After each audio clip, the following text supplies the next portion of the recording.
Bonjour mesdames et messieurs et bienvenue à vous dans votre émission Été en famille. Alors c'est un rendez-vous bi-hebdomadaire, donc le lundi et le mardi à partir d'11h sur Canal Algérie. Vous retrouvez cette émission qui est la version tout simplement estivale de votre émission, j'espère, préférée, Ma famille, ma vie, pendant toute l'année. Alors aujourd'hui nous parlons protection solaire. L'été est le moment propice pour profiter du soleil, que ce soit à la plage ou en montagne. On adore bronzer, ça nous donne une bonne mine et on aime bien ça. On recharge aussi la vitamine D, la précieuse vitamine D. Mais le soleil n'a pas que des bienfaits, a des méfaits aussi. Nous allons en savoir un petit peu plus avec notre invité et parler de protection solaire, c'est important, il n'y a pas que l'ombre pour se protéger. Allez, suivez-moi tout de suite. Aujourd'hui, on aime tous avoir ce teint allé, surtout après les vacances, venir avec cette bonne mine pour dire on a passé de bonnes vacances. C'est bien peut-être de s'exposer au soleil. N'est-ce pas, docteur? Tout à fait, tout à fait. Alors avec nous pour en parler, docteur Naïl Kessali, vous êtes médecin et spécialiste en cosmétologie. Bonjour et bienvenue à vous. Merci d'avoir accepté notre invitation. Merci pour l'invitation. Alors on parle du soleil aujourd'hui, mais on parle aussi avec toi du soleil, mais pas sur la peau, sur autre chose. Amel Laribi, bonjour. Bonjour. Ça va? Ça va, Moulia? Très bien. Alhamdulillah. Alors dans Pêle-mêle aujourd'hui, on parlera de protéger non pas sa peau, mais ses cheveux. Ses cheveux, il ne faut pas les oublier aussi pendant l'été. Alors se protéger du soleil, c'est important. Mettre une crème solaire, c'est important. L'ombre ne suffit pas. Exact. Mais nous ne sommes pas tous égaux face au soleil. Et ça dépend de notre carnation aussi. Exactement, c'est ce qu'on appelle aussi le phototype. Donc chaque individu a son propre phototype et ce phototype-là ont été bien sûr établis en 1975 par un docteur qui est très connu, c'est le docteur Fitzpatrick, alors qui a développé une échelle assez connue par les dermatologues qu'on appelle aussi l'échelle de Fitzpatrick, tout son nom. Simplement. Donc ce médecin-là a établi 6 phototypes de 1 à 6, ça dépend de la couleur de peau, mais pas que, la couleur des yeux, mais aussi la couleur de cheveux. Et ça dépend aussi de la région dans laquelle nous sommes nés ou nous vivons. Exactement. Donc à partir de ces phototypes-là, on peut donc découvrir qu'il y a 6 phototypes. Le premier, c'est le plus susceptible d'avoir des coups de soleil, on le connaît. C'est la peau claire. Le plus clair, exactement. C'est généralement les habitants les Celtes, c'est-à-dire les habitants du Nord. Ensuite, on a les phototypes 2 qui bronzent plus ou moins bien, mais aussi brûlent très rapidement. Qui deviennent comme une crevette. Exactement, qui deviennent comme une crevette. Ensuite, on a un phototype qu'on connaît tous, c'est-à-dire le nôtre, c'est-à-dire méditerranéen, tout à fait. Les Baltiques et les Méditerranéens ont un phototype qui va de 3 à 4. C'est un phototype qui est assez connu. Pourquoi? Parce que de 1, il brûle plus ou moins, c'est-à-dire, mais en revanche, là, il bronze très rapidement et très facilement. Et enfin, on a les phototypes 5-6. C'est les phototypes qu'on va dire noirs, donc c'est des phototypes généralement africaines. C'est des phototypes qui généralement ne brûlent jamais. En revanche, ils bronzent énormément. Ok. Exact. D'accord, on peut bronzer mais sans brûler. Bien sûr. D'accord, quand on a un phototype 5 et 6, c'est ça? 5 et 6, on bronze, mais on ne brûle pas. Mais il faut quand même se protéger. Bien sûr, tout à fait. Exactement. Et puis pour le phototype, notre phototype à peu près, c'est le 3-4. 3 et le 3 4. jusqu'à 5. Voilà, à ce moment-là, on brûle aussi rapidement ou pas? On brûle mais on bronze quand même. On brûle et on bronze. D'accord, très bien. Alors, pour se protéger, il y a la crème solaire. Bon, c'est un incontournable, la crème solaire est aujourd'hui le produit incontournable pour se protéger du soleil. Mais sincèrement, on est un petit peu perdu avec tout ce qu'on peut trouver sur le marché, chez les pharmaciens, en dehors des pharmaciens aussi, ça se vend aussi. On ne sait plus à quel sein se vouer, tout simplement. Exactement. Donc pour les protections solaires, c'est très important d'en mettre quotidiennement. Alors les protections solaires nous permettent de protéger la peau contre les rayons du soleil, de 1, mais aussi elle a des effets contre les vieillissements cutanés, donc pas que, mais il faut savoir que les protections solaires ne sont pas des produits cosmétiques, ce sont des dispositifs médicaux, il faut le prendre sous cet angle-là, donc ce sont des produits qui sont assez importants pour nous protéger contre une éventuelle cancer cutané que l'on connaît, c'est-à-dire que c'est des cancers qui sont de plus en plus fréquents au jour d'aujourd'hui. parce qu'on aime bien se bronzer, à un certain moment, bien bronzer, pardon, et à un certain moment, c'était aussi à la mode d'être bien bronzé, bien, avec un teint bien allé, surtout pour les vacances et tout ça, alors que le soleil a beaucoup de conséquences sur notre vie en général. Exactement. D'ailleurs, l'incidence des cancers cutanés a augmenté ces dernières années à cause de cet effet de mode qui a duré une trentaine d'années. À partir des années 60-70, c'est l'exposition au soleil avec un teint qui est assez brunâtre, etc., ou doré, comme on dit chez nous, donc assez doré, est devenu cet effet de mode qui est devenu, c'est-à-dire présent chez mais bien plus chez les Méditerranéens, a provoqué sur le temps, c'est-à-dire au long terme, a provoqué les cancers cutanés qu'on connaît. Donc il y a le cancer basocellulaire, c'est un carcinome qui est assez connu. Et malheureusement, au jour d'aujourd'hui, on se retrouve dans des services de dermatologie, on se retrouve avec des personnes qui subissent les conséquences de cet effet de mode. Voilà. Mais il n'est jamais trop tard pour bien faire. Exactement. Bien d'accord. Exactement. Alors se protéger du soleil, ok. Comment choisir sa crème? Parce qu'entre la crème, le spray, les eaux, les huiles, en général on se dit une huile ça ne protège pas forcément, c'est une huile et on connaît tous avec la recette avec à base d'huile d'olive, de citron, c'est une petite vinaigrette qu'on met sur une salade, mais on se prend pour une salade à un certain moment, pour bien bronzer. Donc est-ce qu'on met une huile sur la peau pour se protéger? Alors l'huile n'est particulièrement pas faite pour protéger la peau contre les rayons du soleil, bien au contraire. Certaines huiles vont essayer d'accentuer donc l'effet érythémateux et l'effet irritant du soleil. En particulier, je vais parler de l'huile d'olive. L'huile d'olive, c'est une huile qui est assez connue dans notre pays et qui est utilisée à tort et à travers comme une protection solaire. En revanche, il faut savoir que c'est une huile qui est plus ou moins riche, c'est-à-dire en éléments qui va favoriser la brûlure. En d'autres termes, c'est une huile qui chauffe très rapidement. Donc ça va provoquer non seulement une brûlure, mais aussi un effet, c'est-à-dire bronzant très accentué, qui est très dangereux pour l'individu. Donc je déconseille fortement toute application d'huile, parce que de toute manière, les huiles ne contiennent pas d'éléments qui risquent de protéger contre les Parce qu'on trouve sur le marché des huiles où il y a écrit SPF, protection et tout ça, donc vaut mieux éviter. C'est ce qu'on appelle plutôt les huiles bronzantes, d'où le nom. Mais les huiles bronzantes... Mais ça ne protège pas, donc le SPF il est là pour... Non, d'ailleurs l'huile de carotte par exemple, elle a un SPF de 4, mais elle ne protège pas du tout. Un SPF 4 ne protège pas contre les rayons du soleil. Et justement, il y a aussi la graisse à traire qui s'est répandue ces 2 dernières années un petit peu partout. Ça sent bon, ça sent le monoeil et tout ça. Il y a même des dessins dessus qui montrent qu'on bronze bien aussi, mais ça a aussi des conséquences aussi sur la peau. Alors tout comme l'huile d'olive, la graisse à traire, elle a une particularité, c'est qu'elle chauffe face à l'exposition au soleil. C'est l'effet de l'infrarouge. Donc il faut savoir que les rayons du soleil, c'est tout un spectre. Il y a les ultraviolets, il y a les infrarouges. Et l'effet infrarouge va chauffer cette graisse-là sur la peau. Ça va accentuer la brûlure. D'ailleurs, on voit beaucoup dans les urgences vers les mois de juillet-août des patients qui sont naturellement brûlés. Et ça cause donc des érythèmes. Et sur le temps, il faut savoir qu'avec le temps, au bout d'une dizaine d'années, c'est ce qu'on appelle le capital soleil, ça risque de provoquer donc les cancers cutanés. Des cas de brûlure à quel degré? C'est-à-dire que c'est des brûlures qui sont très Premier, deuxième degré? C'est-à-dire que c'est des brûlures qui sont parfois très légères, attention. Mais on peut voir parfois chez certains patients, on peut voir des brûlures qui sont, c'est-à-dire de grandes brûlures. Ceux qui ont peut-être la peau sensible aussi. Exactement, la peau joue un rôle, c'est-à-dire qu'il y a certaines peaux qui sont plus susceptibles d'avoir des brûlures par rapport à d'autres. Et comme j'en ai parlé tout à l'heure, ça dépend du phototype de la personne. Donc les peaux les plus sensibles, ce sont les plus sujettes aux brûlures. Et après ça, on aura besoin de tout un soin, de certains médicaments pour voilà. Alors, on trouve sur Internet aussi pas mal de recettes pour justement pour faire son, je ne vais pas dire écran total parce qu'on ne dit plus écran total, sa protection solaire bio, fait maison, parce qu'en ce moment c'est à la mode tout ce qui est fait maison. Je fais mes produits toute seule, je prépare mon savon, mon shampoing à la maison, je sais ce qu'il y a à l'intérieur et tout ça, mais qu'est-ce que vous pensez justement de ces recettes dites bio qu'on peut faire à la maison? Est-ce qu'on peut réellement créer sa propre protection solaire à la maison? Alors c'est très important d'en parler. Pourquoi? Parce qu'au jour d'aujourd'hui, à cause des réseaux sociaux et non pas grâce aux réseaux sociaux, alors ce qu'on appelle le do it yourself, donc on le fait par soi-même. On peut le faire pour les crèmes hydratantes, pour les sérums hydratants, etc.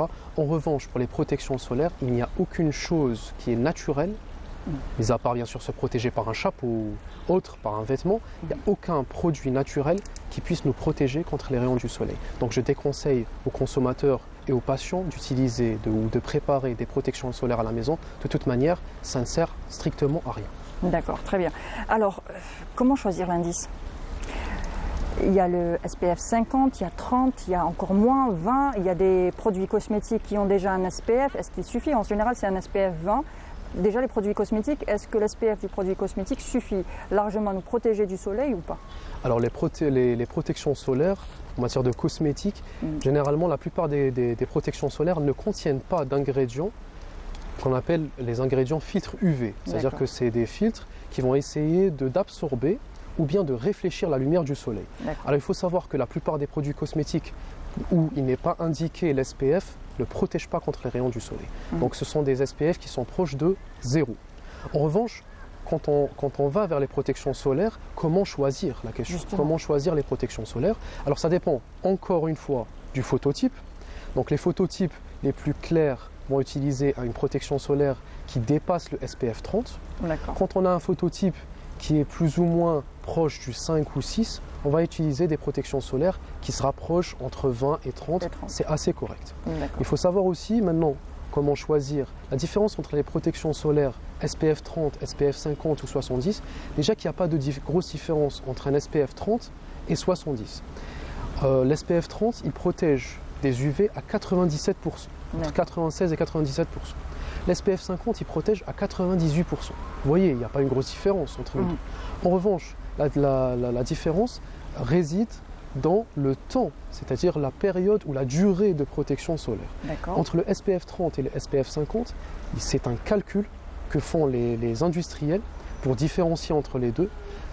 Pour faire la différence, c'est assez clair.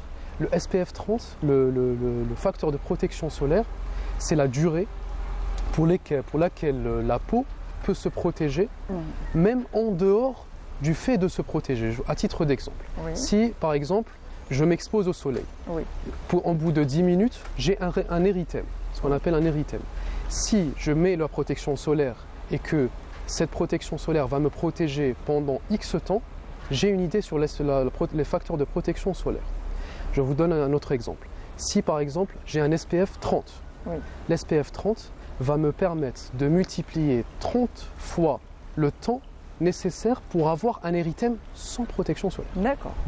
Donc si je m'expose 10 minutes, j'ai un érythème, avec un SPF 30, c'est 30 fois 10, donc j'ai une protection de 300 minutes qui va me permettre c'est-à-dire j'ai le temps, etc.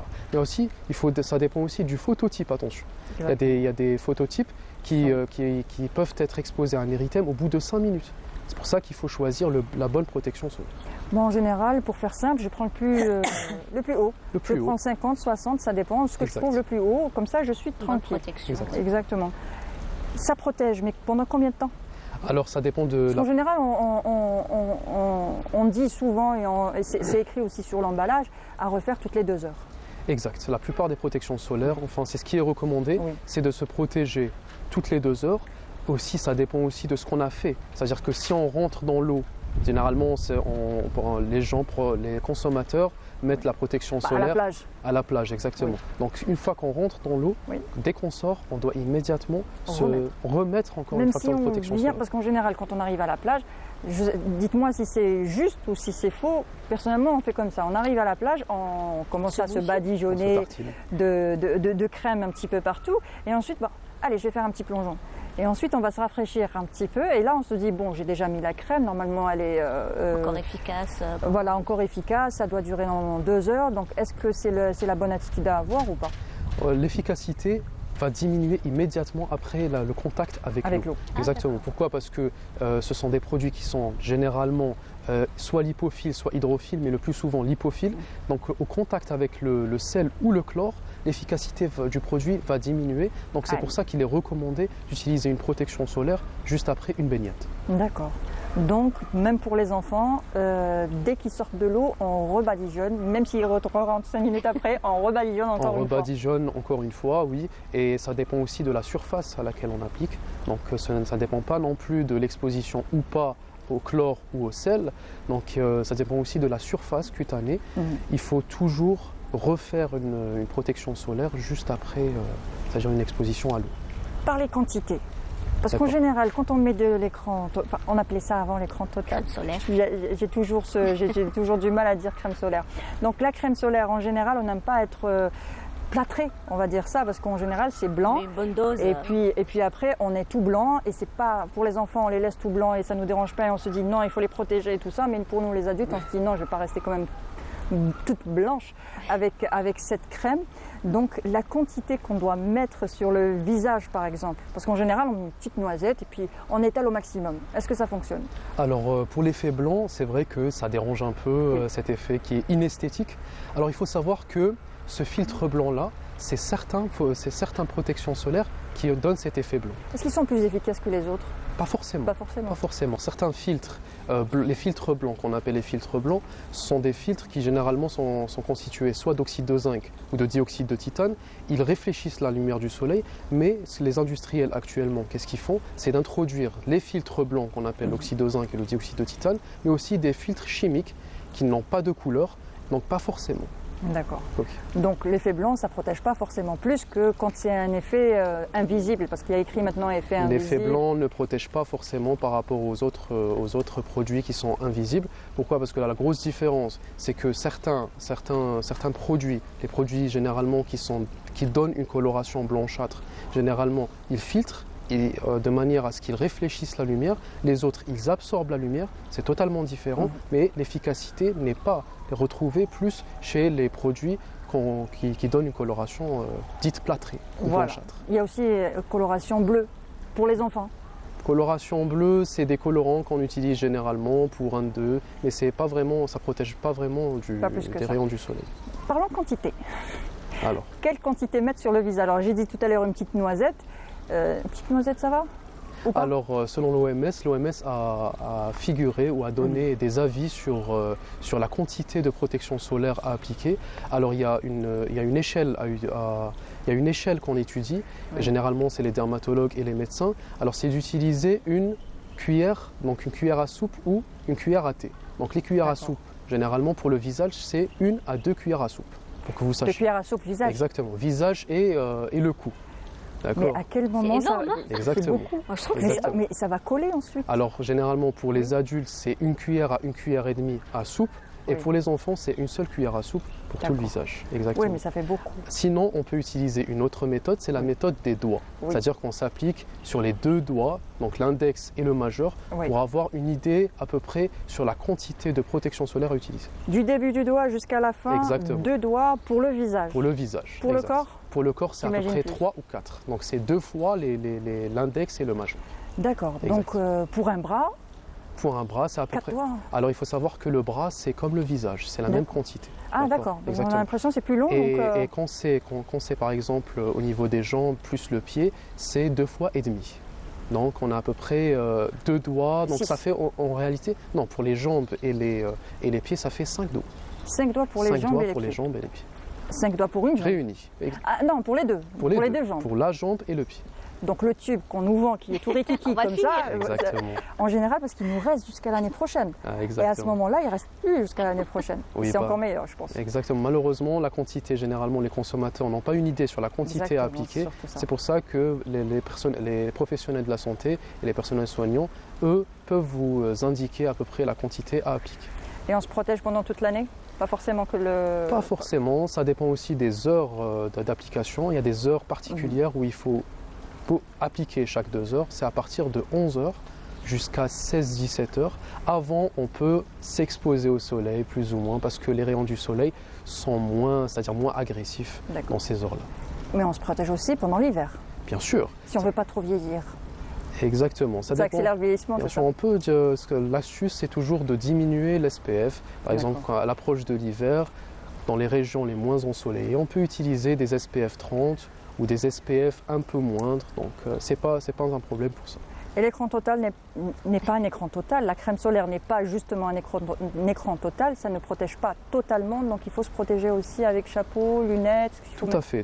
C'est pour ça qu'il est toujours recommandé d'utiliser un tissu, donc soit c'est-à-dire porter des vêtements et toujours un chapeau. Il ne faut pas surtout oublier le parasol, qui est très important. Oui. Donc les enfants toujours sous le parasol, les adultes aussi, quand on le peut bien sûr, donc immédiatement quand on sort de l'eau, on se met sous le parasol pour se protéger du soleil.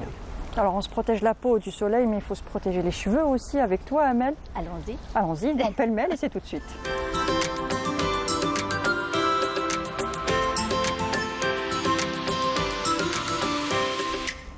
Alors on se protège les cheveux, souvent on oublie nos cheveux pendant l'été. Enfin, c'est pas qu'on les oublie. C'est qu'on se dit, bon, ça va. C'est pas la priorité, voilà. On pense à la peau, mais les cheveux subissent aussi pendant l'été, ils subissent beaucoup. L'agression, oui. Donc, quel effet pour les cheveux? On a des cheveux ternes, secs, d'où l'effet paille. D'ailleurs, on le sent, et c'est désagréable. Donc, tout comme la peau, les cheveux sont mis à rude épreuve pendant l'été. Les rayons UV sont en grande partie responsables de ce désagrément. Donc, on a aussi, comme on parlait tout à l'heure, le sel de la mer et le chlore de la piscine qui agresse le cuir chevelu. Donc, comment protéger ses cheveux du soleil? Donc, pas de panique, nous avons une solution, bien sûr. Alors, pour préparer et protéger vos cheveux du soleil, on a tout d'abord, il faut hydrater vos cheveux, c'est comme la peau. Pour cela, il faut opter pour un shampoing naturel et qui est enrichi en huile végétale surtout. Donc, et pour compléter tout ça, on va faire un lavage avec un masque capillaire, bien sûr, donc une fois par semaine. Donc vous pouvez également faire un bain d'huile. Un bain d'huile. Nous avons aussi l'huile, par exemple, on a l'huile d'argan, l'huile de coco, on a aussi l'huile de... Ça dépend ensuite aussi, après, de la qualité de cheveux qu'on a ou le type de cheveux. Quand on a les cheveux gras, il faut peut-être choisir une huile sèche. Oui, docteur? Tout à fait. Par exemple, pour les cheveux gras, on peut utiliser généralement l'huile de jojoba, qui est très indiquée. Contrairement aux autres types de cheveux, les cheveux les plus secs peuvent utiliser des huiles plus grasses, comme par exemple l'huile d'olive, comme on en a parlé tout à l'heure. Voilà, exactement. Il y a aussi le beurre de karité. Le beurre de karité. C'est excellent. Exactement. Ça, il faut le préconiser. Après, on a les cheveux bien doux. Je vous le dis parce que je l'ai essayé. Vous l'avez essayé? Alors, après, c'est vrai que c'est difficile à enlever. Ouais. Quand même, c'est quand même assez dur. C'est une protection. C'est une protection, mais ensuite on a les cheveux plus souples et plus brillants. Exactement, ça c'est vrai. Donc avant l'exposition au soleil, appliquez aussi l'huile de jojoba, mélangée à du gel d'aloe vera. Oui. Voilà, je vais arriver. Donc on prend quelques gouttes, donc on applique en masse sur son cuir chevelu et surtout les pointes. Il ne faut pas oublier les pointes pour les cheveux. En général. Exactement. Et donc il faut masser, donc ça agira comme un film protecteur sur les cheveux. Et pour compléter tout ça, vous pouvez aussi porter un chapeau, bandana, foulard, voilà. Ou bien il faut attacher vos cheveux, mettre des nattes, des tresses, ou tout simplement à l'ancienne, pardon. Al-qardoun, pourquoi pas. Mais pas trop serré non plus, voilà. Non. Parce que après, ça presse. Exactement. On peut avoir une chute de cheveux après. Exactement. Donc aussi, on ne le répétera jamais assez. Mais le plus grand secret pour la protection de vos cheveux, eh bien, il faut boire, il faut hydrater. Il faut s'hydrater. Il n'y a pas que pour la peau, mais il y a même pour les cheveux. Donc, veillez à boire de l'eau tout au long de la journée. Et enfin, un petit conseil, pourquoi pas, pour vos cheveux. Une petite coupe pour rafraîchir. Donc il faut enlever les pointes abîmées, les pointes sèches, voilà. C'est vrai qu'en général on veut garder les cheveux lents et on se dit non, si je coupe ça va être trop court ensuite, je veux garder la longueur, mais il faut savoir que ça pousse plus. Ça pousse. Justement parce que comme ça se casse, c'est ça ce qui se passe, c'est que ça se casse, donc du coup ça pousse plus. Exactement. C'est des fourches. Exactement. L'effet du soleil, mais aussi l'eau de mer, le chlore, etc. Alors il faut savoir que le soleil, lui, il agresse d'une manière assez spéciale, c'est-à-dire qu'il abîme la kératine, qui est un film protecteur qui enrichit donc la fibre capillaire et qui permet de la protéger. Il la sèche aussi, c'est-à-dire que le sel a une particularité, c'est d'absorber l'eau qu'on retrouve dans le chevelu. Le chlore, lui, il agit d'une manière tout à fait différente. C'est-à-dire non seulement il assèche, mais il abîme aussi le microbiome. Donc ce sont c'est le petit environnement cutané qui nous protège contre les agressions extérieures. Donc c'est pour ça qu'en tant que médecin, ce que je conseille, c'est toujours se rincer les cheveux après une baignade. Donc à la sortie d'une baignade, il faut toujours se rincer les cheveux pour éliminer le sel et le chlore. Et le chlore, voilà. Il faut prendre un gros jerrycan d'eau parce qu'une bouteille, je pense pas que ça suffit surtout avec les cheveux longs. Avec les cheveux courts, c'est peut-être plus simple pour vous, pour toi aussi. Oui, moi ça va. Oui, ça va, c'est plus simple, mais avec les cheveux longs, c'est un petit peu compliqué de se rincer. Non. Mais il fait au chat. Le bonnet de bain, ça peut être utile, ça peut protéger un petit peu. Tout à fait, ça peut protéger un petit peu. Il y a aussi des produits qui maintenant sont très en vogue. C'est des produits, ce qu'on appelle c'est des produits qui un peu protègent contre le sel, etc. Ça crée un film de protection sur le cheveu contre le sel, etc. Mais son efficacité, elle est vraiment controversée. D'accord, très bien. Sur ce conseil, on est arrivé à la fin de cette émission. Merci à vous, Dr Naïl Kessali. Vous êtes médecin et spécialiste en cosmétologie. Merci pour votre participation et tous les conseils que vous nous avez donnés aujourd'hui. Merci beaucoup, je vous remercie. Merci à toi, Anna. Merci pour tous tes conseils. Les cheveux, il faut aussi en prendre soin pendant l'été. Il n'y a pas que la peau et boire de l'eau. Voilà. Alors voilà, on est arrivé à la fin de cette émission. Tout de suite après, dans quelques minutes, vous allez avoir le midi. Voilà, tout simplement, le midi, l'info. Et puis nous, on se retrouve pour le prochain numéro à 11h toujours sur Canal Algérie. Au revoir.